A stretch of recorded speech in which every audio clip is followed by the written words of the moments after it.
Jen here.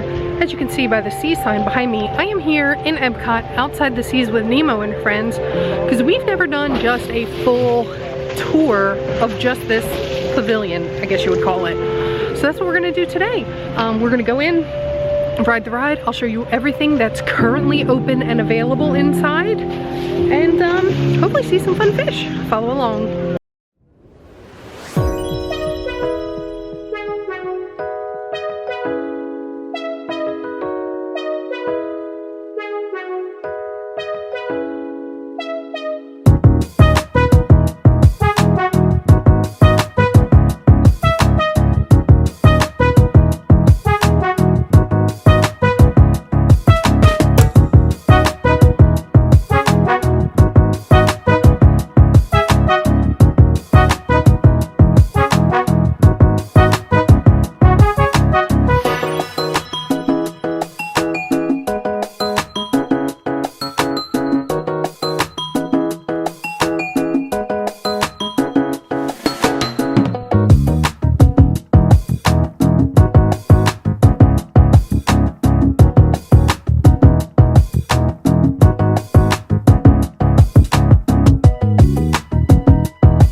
Also part of the Seas is the Coral Reef restaurant. This is on the far right side of the pavilion.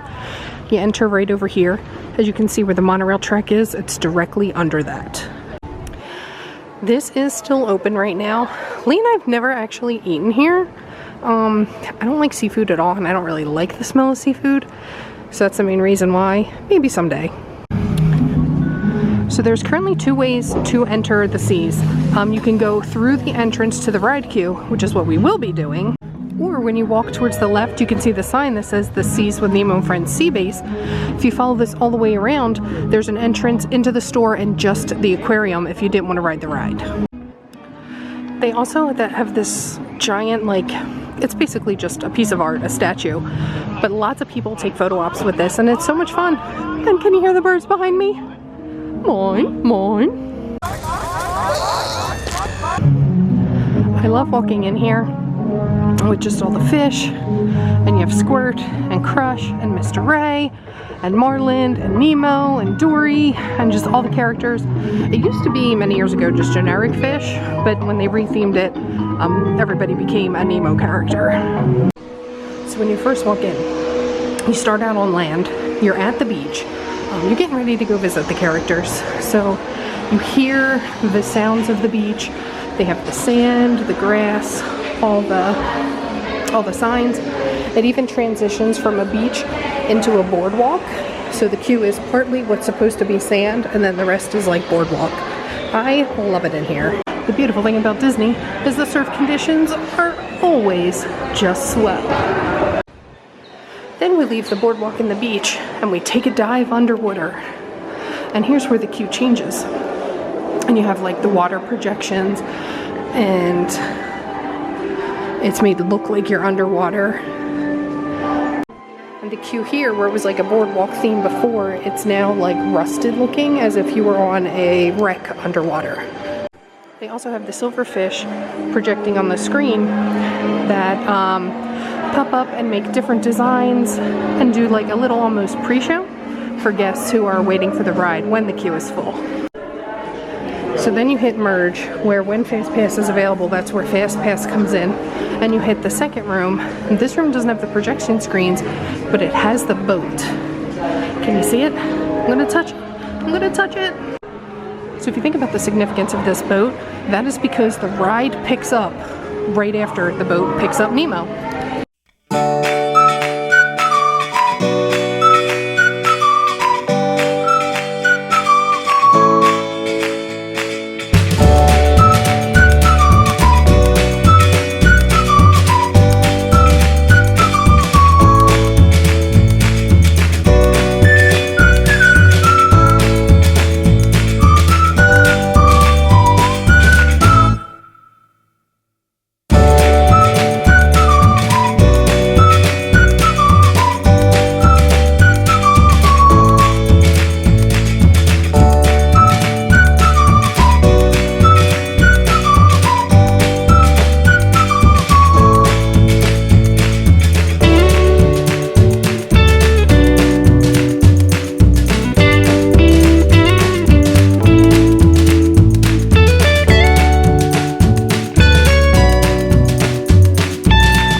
opposites into the Seas Sea Base, which is basically just a giant aquarium.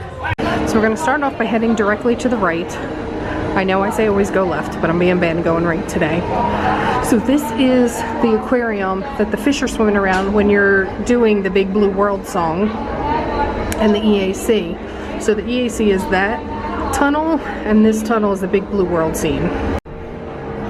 One thing to note, in the back right corner, there are bathrooms in here, as well as an elevator to get to the second floor if you're not able to do the stairs or the escalator. And then continuing around to the right, the first thing we come to is the manatees, the bottom floor of the manatee exhibit. So I had to exit because they were sanitizing in there. They said it'll open back up in a few minutes. But next is the Ocean Life mini aquarium, so we're gonna head in there.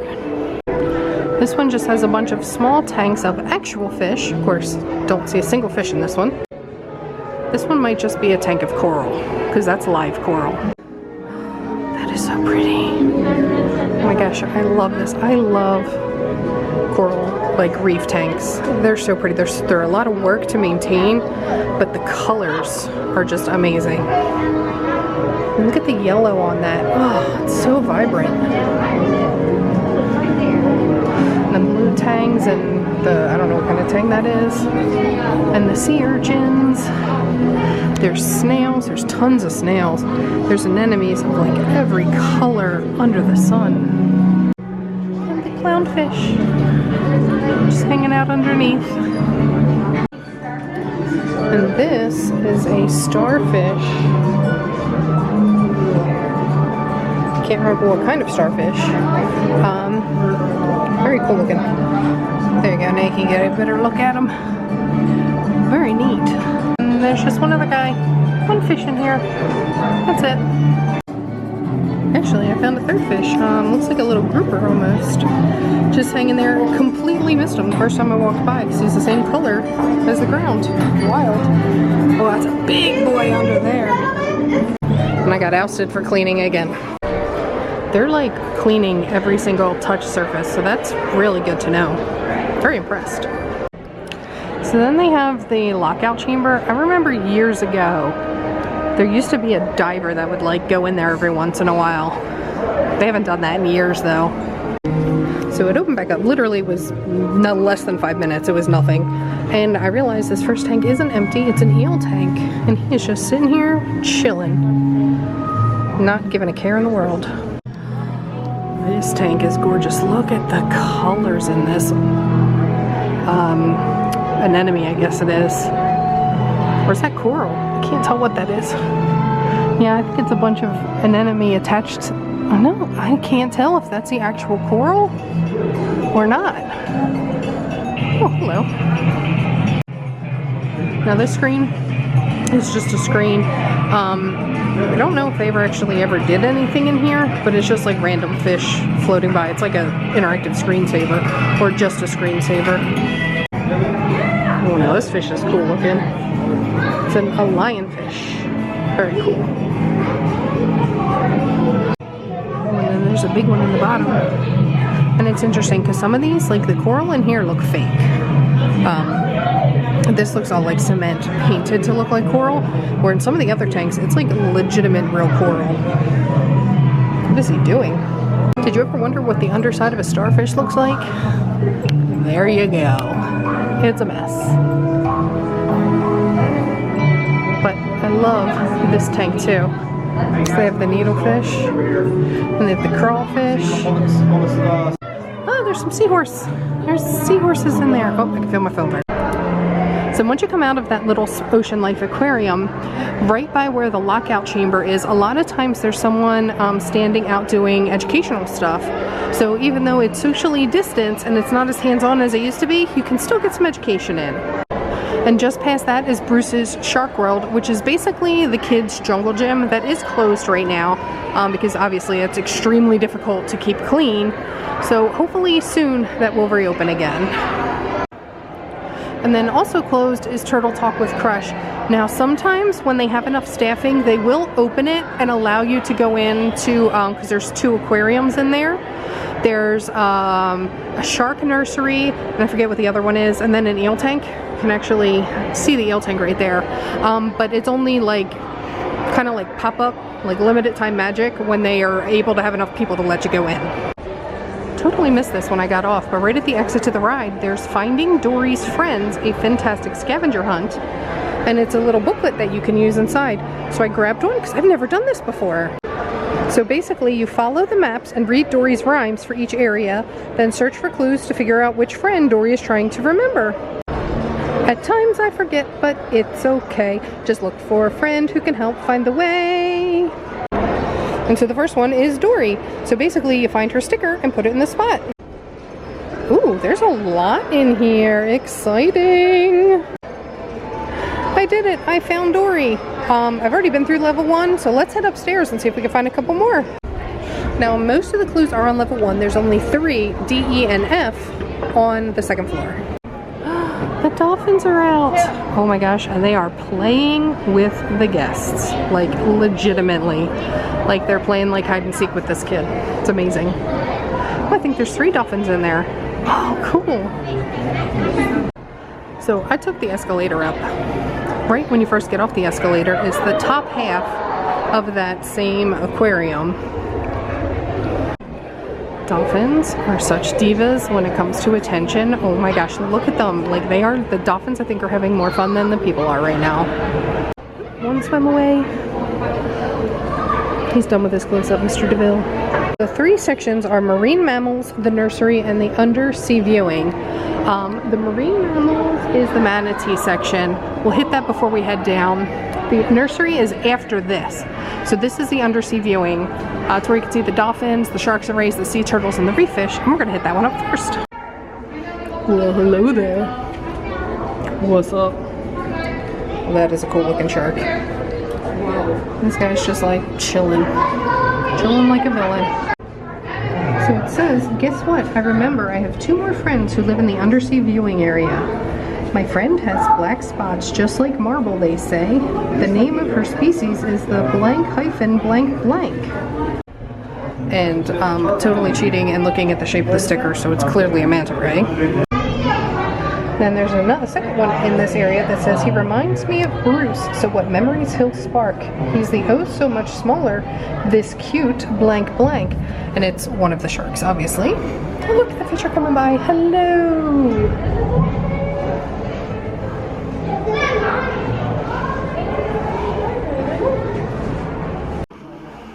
And to find the answer, you basically want to watch the screens, so if you're not actually sure, because it rotates through all the different animals that are in this giant tank. And then the spotted rays are in the back there. Oh, they're so pretty. Wow.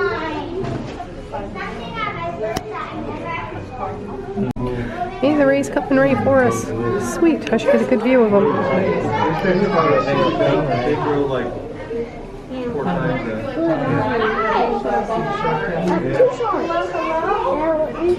And I'm pretty sure that is the specific ray that they're speaking of in the scavenger hunt.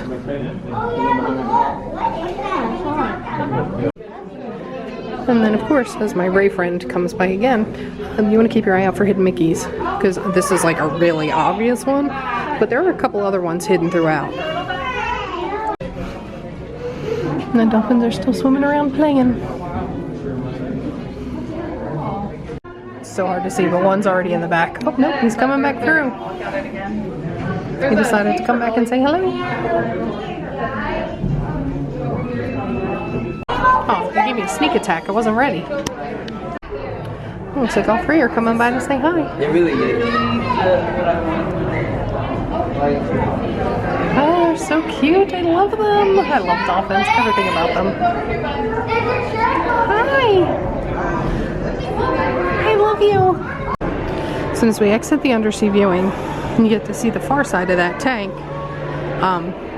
from a different perspective. Now you will not see the dolphins on this side because they are kept separate from the sharks. And then here you're going to see a lot of the younger and smaller breeds of tropical fish. Those kids over there are the cutest things ever. They get so excited with each animal they see. Now, there used to be able to play Mr. Ray's Pop Quiz, but obviously, because it's a high-touch area, it is currently closed down. I can't tell if the effect is coming through, but this wall is really trippy. It looks like the turquoise is further forward when really it's a flat wall. It's wild. So now these are the live corals. And they actually grow and rehabilitate corals here. So these corals were not gathered from the wild. These are part of the Coral Reef Propagation Project. This is where hobbyists allow hobbyists to find environmentally friendly corals for their home aquariums so that they can get them in a safely grown area and they're not taking them from the seas and destroying the corals that already exist. Now there are also coral farms where they grow the corals in something like this and then transplant them back out into the ocean. So not only do they do it for hobbyists, but they do it to renew the actual coral reefs in the oceans. They also have a tank of giant corals. And this guy is like really active. When someone put their hand up near him, he like started to close. It's pretty wild, like it's just open inside. Crazy. So this is called an epaulette shark. I'm hoping he'll do it. He's a shark that not only swims, but can use his fins to climb. I'm hoping he'll do it while I'm sitting here because that would just be amazing. But you can kind of see where he's using that fin to like push himself up onto the coral because he's a bottom feeder. That's really wild. Now he's being lazy and he won't climb, but he's adorable.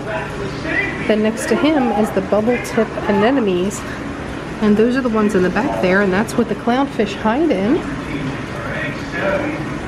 And basically the sign just talks about how the clownfishes, the stings don't bother them. Then next we have the cardinal fish. It's a black striped silver fish. They grow to the length of a credit card. They're popular in aquariums because they are beautiful, thrive in multiple water conditions, and are good community fish. And again, they're farm raising them here so that they don't have to collect them from the wild. So they're basically, these are being grown specifically for aquariums so that it doesn't take any from the natural environment, which is pretty awesome.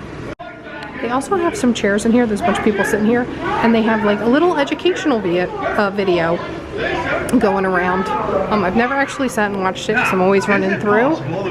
But if you do have to do school-related stuff when you're here, this is the perfect place. And if you have to do like an essay or something, if you pull them out of school, the Seas is like the perfect place to do that. There's so much educational value here. They can get more than enough information to write an essay on something they learned while at Disney. So I did this way out of whack and totally out of order because the nursery exits you by the down escalator. But next is the mammals, or the manatee, the top floor viewing. Oh, they're just coming out. Coming out of the back now.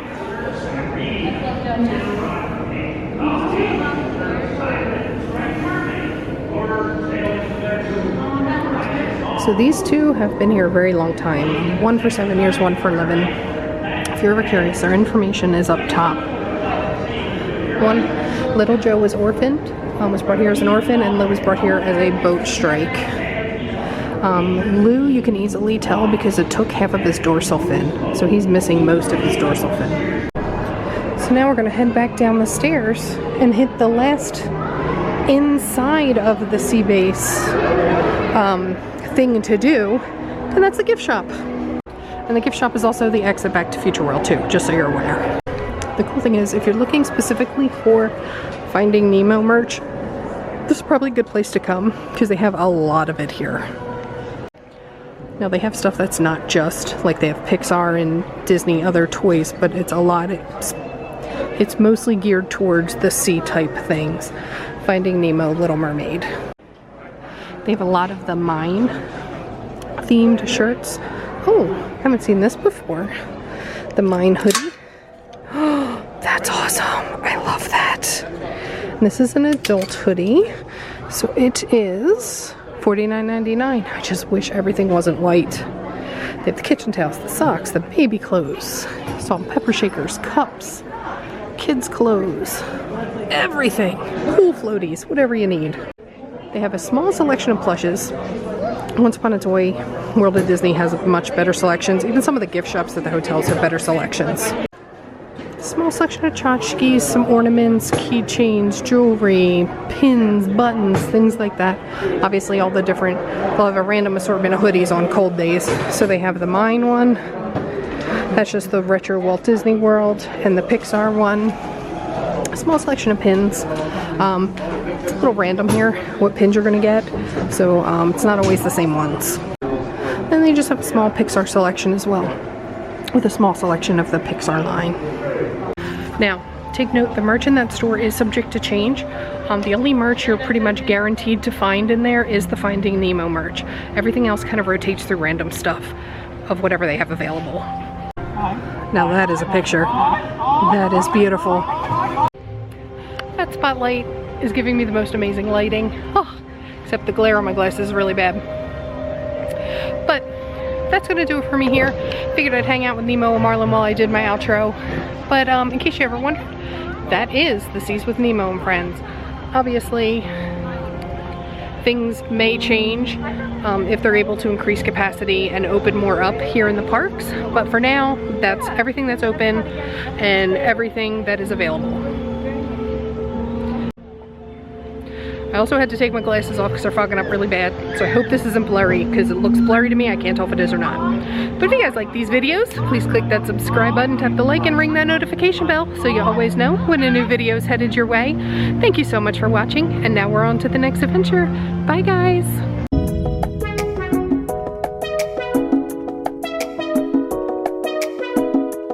Today's video brought to you by Orlando for Families. For amazing prices and even better customer service on all of your stroller rental needs for your Orlando vacation, visit them at the website listed below, www.orlandoforfamilies.com. Use the promo code OHANA to save 15% off of their already competitive prices.